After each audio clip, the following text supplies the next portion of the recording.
now? Oh, it's up now. Cool. Oh, it's All right. sick. Okay, cool. All right, everyone. My name's Kat, and we're going to get started now to talk about an intro to DJing. So my name's Kat. I'm from the Michigan Electronic Music Collective. I'm one of the co-presidents here. I'm Jordan. I'm also a co-president of MEMCO. We're both students at U of M. We're both seniors right now. Yeah. Yeah. So, like a brief thing, MEMCO is the Michigan Electronic Music Collective. It's the student org that Jordan briefly introduced at the beginning. I joined MEMCO my freshman year, so about 3 years ago.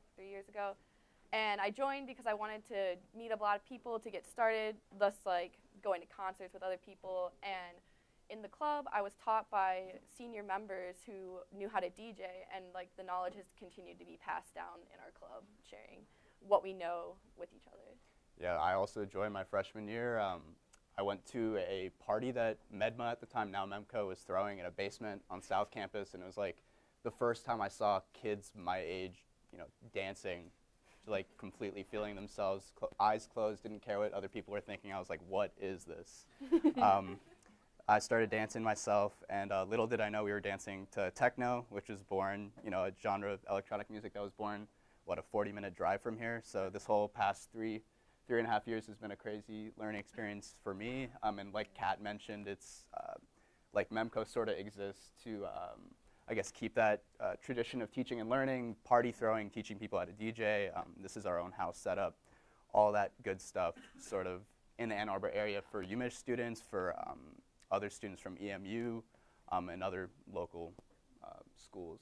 So that's sort of what we're about. And yeah, today we're going to do a very quick overview, intro to DJing. Like with MEMCO, we do DJ office hours, which we do typically every week, and we sort of give our members an opportunity to learn with our house setup. Truly the best way to learn DJing is to get on decks and to mess around with things yourself after you have like a kind of a basic understanding of what's happening. And one of the cool things about MEMCO is we have CDJs and a mixer, whereas like mostly on your own you might only be able to afford like a board that will plug into your laptop, where this is you load your music onto USB ahead of time, and they're like a couple $1,000 equipment that's typical in clubs. Yeah, so not quite as barrier to entry friendly, which is sort of why we're a big part of the reason why MEMCO exists. But Kat and I will hopefully give you a better understanding of what's going on when people are standing behind decks in clubs. This is the industry standard. Like, these are older versions, but in every single club in the world, if you know how to spin on CDJs, you're club ready. So yeah, we'll give you a quick overview of these CDJs right here. And hopefully we'll give you some tools and some ways to think about DJing that'll hopefully make it, I guess, bring down the barriers in other ways. Because while the equipment looks scary and is definitely at times hard to access, the concepts themselves are pretty basic.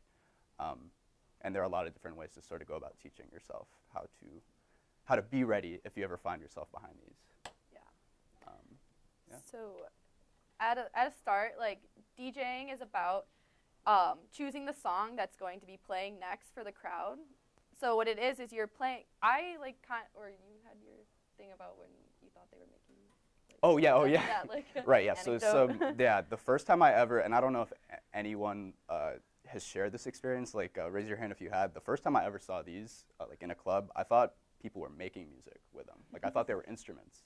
And it took me like at least a year of watching Boiler Room videos and sort of like scratching my head to realize that that is not at all what's going on. These are effectively digital turntables. So they work the same way, like Technics, if anyone has a turntable at home. So yeah, I don't know if that's something people empathize with, but hopefully we'll demystify the way that these look for you today. And so with that, like, DJing is more about playing songs. And so what you're doing is you want to blend the song that's currently playing into the song that you're listening to that you want to play next. And you want them to match in the BPM, and that's so that the kick drum sounds will line up, so you can get a smooth transition where it sometimes doesn't even sound like you changed the song at all. And so that's like, and it's all about like the stylistic side on your own of what you want to mix and how to get the sound that you're looking for with DJing. But at a basic, do people know what beats per minute is and BPM and song tempos and stuff? Yeah. Also, does anyone have, like, just show of hands, does anyone have, like, experience with DJing, like, in this room? Oh, that's awesome. Word. Cool. All right, so this is definitely we're going to do a very beginner overview, but feel free to shout out questions or stop us. Yeah.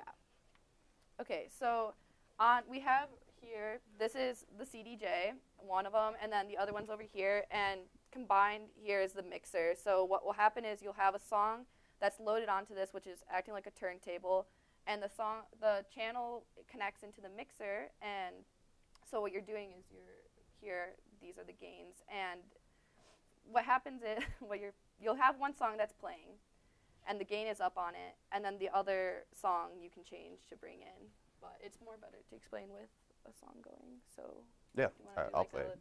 And excuse the intense techno. That's sort of what we have for you today. We usually teach with minimal techno because we find it's like sort of the easiest to like break down the, I guess like the different elements of the track. And for people when they're first learning to learn sort of, a lot of people don't come in with their own music, so it's helpful to use minimal tracks, at least when you're first learning, to really be able to tell what's going on between the two tracks that are in the mix. So as you adjust this, you can hear the song gets quieter and louder. So this is the gain of the channel that's playing out of this DJ.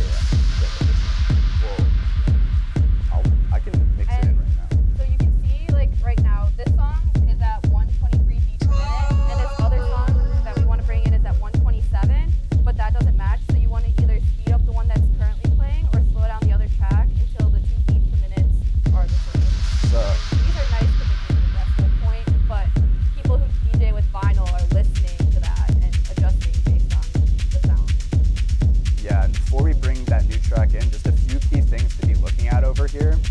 As Kat mentioned, we have this pitch fader, which controls the BPM of the song. I don't know if you guys can see. It's kind of pixely, but right over here, this is sort of the BPM of the track. Right now, it's playing at 110 beats per minute, and Adjust this slider here, speed the pitch, you can hear it with the bass getting faster. Another important thing to note, sort of about, like there's a lot of stuff going on, but another important thing to note about this setup are the knobs, which represent like the different, I guess, frequencies within the tracks themselves that are playing. So I can try to verbalize it, but it might be easiest to hear what happens when you touch them. That's the low frequency, and now the frequency pick is completely gone from the song. And if I bring it back slowly, you guys will hear the sub bass kick back in. There are also some other parts of the low frequency. And then if I take away the mids, you sort of lose all those pads and chords that are going on. It sounds like you're outside the club. And then the highs are all those hi-hats that are completely gone now. And DJing is effectively making the tracks the same speed, blending one that isn't into the mix, and choosing what elements of the track using these knobs to trade so that you can transition the new one in and the one that's playing out.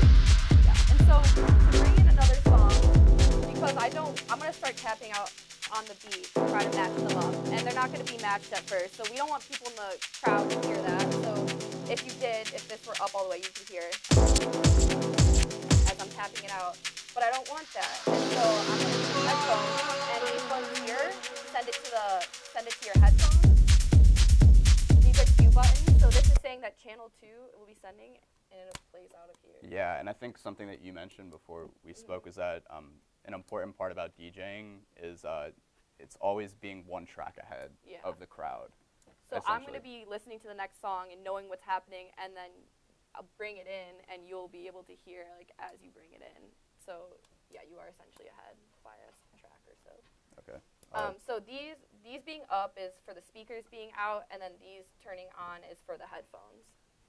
You're doing it? Yeah, I'll do it. And I sort of chose these tracks. These are some that I use when I DJ a lot, just to illustrate the concept, because this is sort of a very minimal techno tune. And this one has a break beat. It's got a little bit more going on, so hopefully it should be pretty clear when this new one starts coming in. Oh. All right, so I'm going to turn down the bass kick on the one that I'm going to bring in, because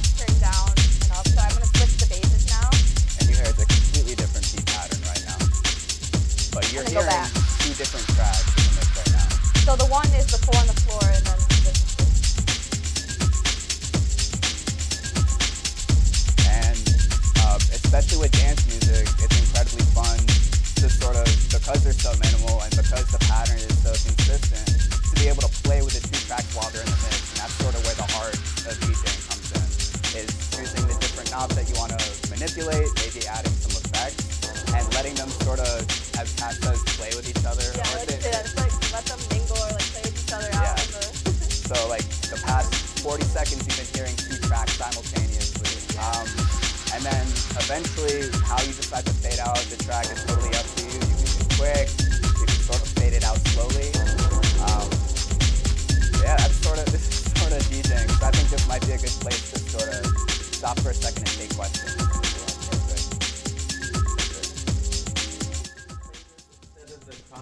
Yes. Yeah. Okay, so that's a good question. Honestly, like I have my own answer, but I'd be curious if other people in the room have opinions about this. My understanding is that the difference between these faders and this one is completely up to the DJ. And what I've noticed is that people who learn on turntables, are like spinning vinyl, or people who spin rap or disco and make quicker transitions typically use the crossfader, which is horizontal, whereas people who do techno and more like, I guess techno-y electro stuff typically use these. Why? I think literally because these are just more conducive to longer blends. Yeah. But does anyone else have any ideas? On that, for the crossfader, you can set either like A or B and then in the middle, but these you can do like varying levels of both. You can still get like a little bit more of like control over the sound mix of the two with using the upfaders versus the crossfader. Yeah. Were there other questions? Tracks that are maybe very slightly out of sync, and Yes, so when you think that's a really good question, actually. What are the safeguards to prevent that from happening? How do you prevent a slight out of? Okay, Yes, that's a really great part to go. There's more to that. Yeah, I'll like illustrate with these tracks just because y'all are sort of familiar with them, I guess. And this is something that we like to do during office hours too, because that's sort of the hard part of DJing. Isn't necessarily the hardest part of DJing is when you're like this much off and trying to find sort of that sweet spot. And my answer to you is that the best way is sort of guessing a direction and using the jog wheel. So I'm going to try to do this right now, show you what it sounds like when it's off and what it sort of sounds like in my headphones before I bring the track in, when I try to make the jog wheel adjust. So I'm going to bring this in. So I'd say this is pretty on right now. They're pretty synced. I'm going to hit it off on purpose, and you guys will hear what it sounds like. So this is sort of what it sounds like when 2 tracks are off. I can even make it worse. They're not quite in sync. And when you're DJing and you're counting, with the cue button you're counting, you're hitting the cue button to try to keep with the first beat of the measure to bring it in, you're only ever going to be so off, especially if you're tapping with a beat. You're only ever going to be so off. So generally, a quarter turn of the jog wheels on the CDJs is enough to line the tracks up and make that adjustment. So you don't ever need to do like a big sort of turn. It's going to be tiny little adjustments. So based on where these are at right now, I'm going to choose a direction and see if it starts sounding better.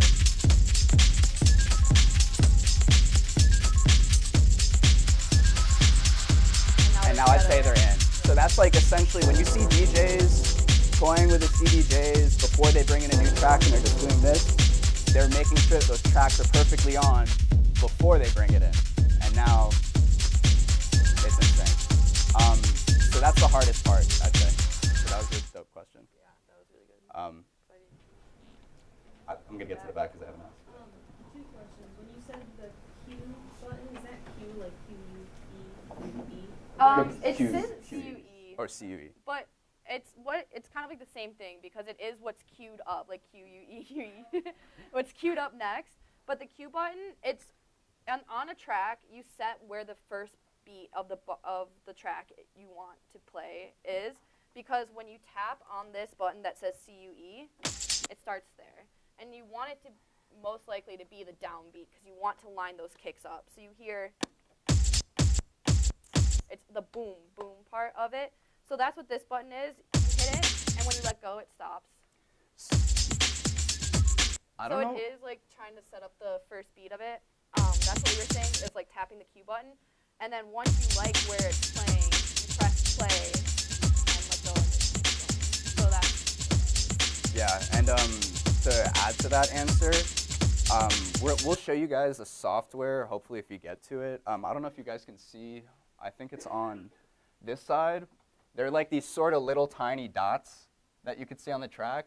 And these CDJs are made by Pioneer. Pioneer makes a software called Recordbox that's used by every DJ who uses CDJs to set hot cues, which are places on the track that you want the CDJ to remember that you think will be convenient points to mix in. So and these little dots can be called using these arrows. So you'll see sort of that the CDJ to a further part in the song. So let's say like your song has a really long like instrumental intro, but then like a beat kicks in like a minute in, and you want to start playing at the minute. Instead of having it play for like a minute, you can skip the intro and set a point where you would like. And because I have these set in advance, if I hit Q after calling one, I got that kick drum ready for this techno track.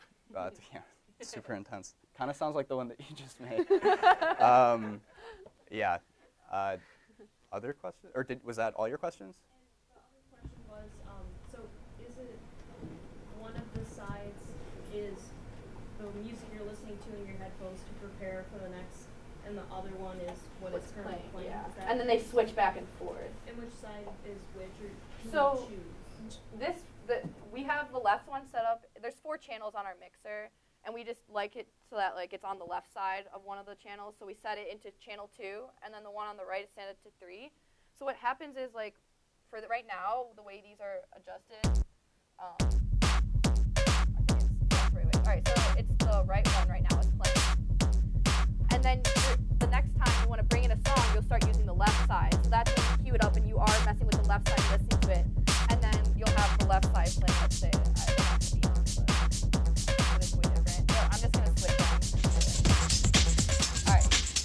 Now you're on the left side. Now you're going to go back to the other side and go and try to find the next song to play. So you bounce back and forth in between the two. And you can control the mix in your headphones using these buttons. So you can be listening to both tracks in the mix, only the one that the audience can hear, or only the one that the audience can't hear. And it's really up to the DJ and what's most convenient. A lot of clubs will have a booth monitor, which is like a speaker facing you, so you can hear what's in the mix. And then when that's the case, usually that's loud enough to hear through your headphones, so you only have the new one queued up in your headphones, and you sync it up that way. Yeah.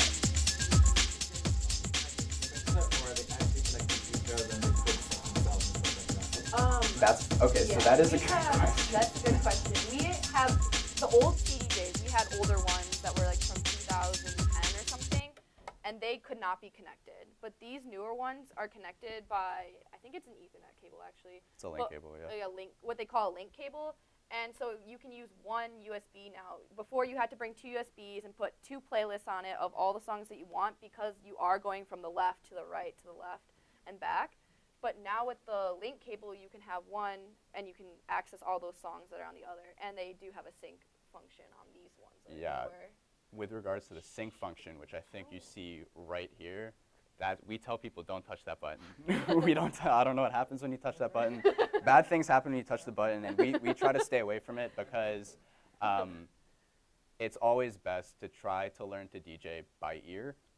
And that's, I guess, sort of why, even in an age where you can DJ off your laptop, people still find themselves using CDJs because they are, at the end of the day, they're modeled after turntables. It didn't have to be that way. People just sort of like the tactility, I guess, that aspect. So we always encourage people to DJ first by trying to find that cue point, the first beat of the measure, and being able to mix it in and hear when they're on or off rather than seeing the 2 waveforms stacked on top of each other. Yeah. And when you use beat sync, that work is done for you, which is cool. I know that everyone has an opinion about DJs who use sync. I personally think it's a completely valid way because at the end of the day, it's just about creating a live music experience and trying to cater to the dancers and create an atmosphere. But the fun part of CDJs is that there isn't a sync, and it's sort of more of like a there is that tactile aspect where you sort of have to work with the equipment. And that's what makes it fun. So you can sync, but I don't know how to use that feature. Yeah. You got 4 channels. Do you ever bring in a drum machine or a synth on top?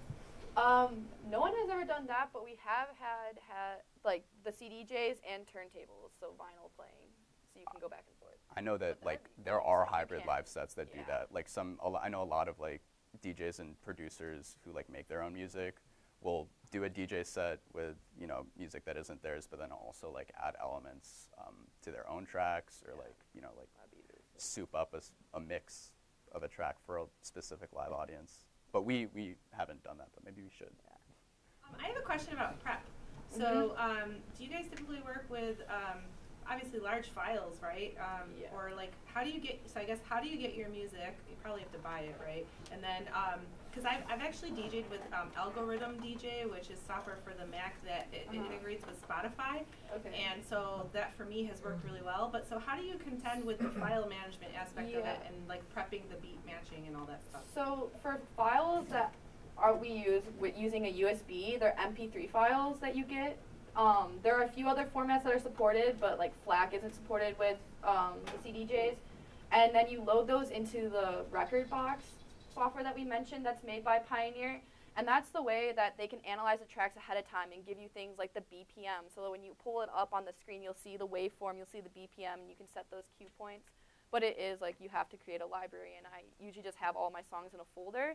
But within Rekordbox, you can create playlists, so you can organize like from your entire library, like, oh, I want like these 40 tracks, maybe I'll play some of them tonight, so I'll like take those and put them in a separate playlist for organization. Okay. Yeah, and we always encourage people obviously to purchase their music when you're ready to play at a club. Like you're gonna want music that's high quality, and so you're typically gonna want 320 kilobytes per second or higher. I know that AIFF is like 1411 kilobytes per second, but these take MP3, AAC, WAV, and AIFF. So if you purchase your music from like a new artist, like off Bandcamp, they're always going to give you the option for high quality downloads. iTunes will not. I'm pretty sure that the ceiling on iTunes is 256. Truthfully, I don't know if that's a perceptible difference. It probably is for audio files. I don't know if I would notice that difference. I know people sometimes like drag stuff off iTunes that they purchase, put it into Rekordbox, and it's fine. But yeah, that's Thank you. yeah. Just kind of following up on that, are you looking at the screen to pull up your next music? Like, does it show a list? Yeah. Yeah, actually, I don't know if you can see, oh, it's not that one anymore, but on this top-down view, like, you see the waveform here.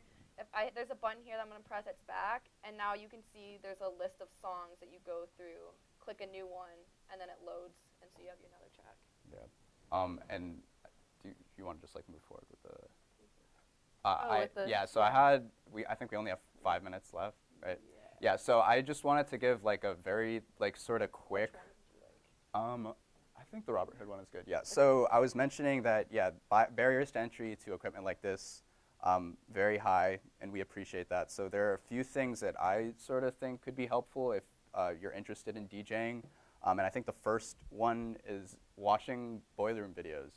Videos of DJs, and hopefully after this very short presentation, if you find yourself watching DJs or at a club or even online your favorite artists, I'd encourage you and challenge you to try to follow along with what the DJ is doing, because they are just going to be doing various iterations of what we just walked you through. They're going to queue up one track on one side and slowly or quickly blend it in using a combination of faders and these knobs and bring the old one out. So I have a cue. This is Rob Hood. He's a sort of Detroit techno legend, and this is a boiler room set. And I found one spot where he does make a transition, and it's maybe not the best example, but you see that he's putting this fader up. Why did not go? He's bringing one fader up, and you'll hear eventually the change in the song. What's up? Oh, does this not? I don't think it's. Yeah, but now it's just frozen. Huh? Oh, it won't go back. Okay, there it goes. Yeah, so it should be. Oh, and is there sound? It's all good. Basically, if you watch a boiler room video or the next time you're in a club, I just encourage you to try to see if you can figure out what's going on. All right, I'll bring it back. Sorry. Yeah, right. he's putting his headphones on now. He's ready to start listening to the next track. And he's tapping it out in the blue button. And you'll see now he's going to start messing with it after. Start messing with the faders. And that's when you know the tracks are changing. You kind of see like the one is up and all the other three are down. He's going to start bringing it in on his right. The fader all the way on his right. The screen's left. Now listening to his next song. And he's starting to bring it in. And you might not hear it for another 30 seconds, but there's a very different bass line that starts coming in. And at that point, there are two different tracks in the mix.